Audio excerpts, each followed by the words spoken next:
Declercq here, global macro strategist at JDI Research. Juliette, thanks for joining us today. At what point can this market, this sell-off, become self-fulfilling? That's a very good question. In fact, it's the title of the report that I wrote all night. So excuse me if I'm not totally alert. I've been basically writing all night long to make sure that my clients get the report first thing this morning. Well, the whole thing is like, everybody's saying equities are still like cyclically very strong. Fundamentals are really strong. The issue with that is that equities actually lead fundamentals, and in particular in this cycle where the Fed and Trump have basically allowed the cycle to continue just based on leverage. So if you basically suddenly just have equity stalling, you're not getting that sort of leverage anymore. And without leverage, the potential of the economy is about, I would say, much lower than 2%. It's interesting you bring up the Fed because it was Powell's first day, and what a first day for the new Fed chairman. One of the questions that's often been posed, Juliette, in recent months is, what risk is there the Fed makes a policy mistake, and what are the implications of that? So I think we are at an extremely interesting juncture for policy mistake. 2017 was a year where we had basically growth picking up and no inflation. And 2018 is the year where growth is basically stalling and inflation is picking up. Now, I'm talking about inflation picking up. There's like three reasons inflation is picking up. Two of them are exogenous. One of them is the weaker dollar. The other one is just base effect, as the really bad readings we had in March and May last year come out of the year-on-year readings. And the third one is a slight pickup in real demand, as we were talking about before. But the problem is that real demand is not based on real income.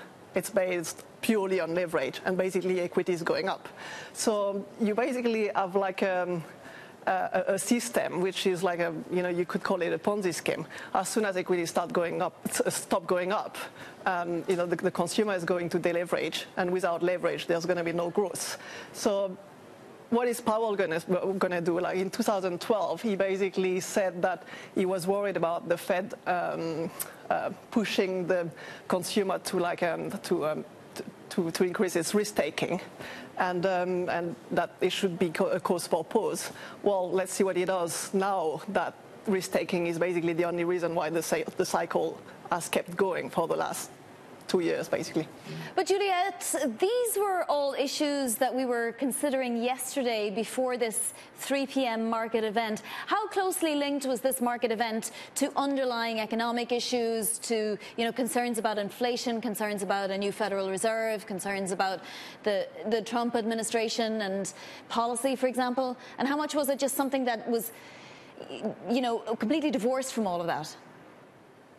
Well, I think that takes us back to financial conditions. And I think we've heard a lot of talk about and a lot of surprise about the fact that financial conditions were not tightening despite the Fed basically hiking last year.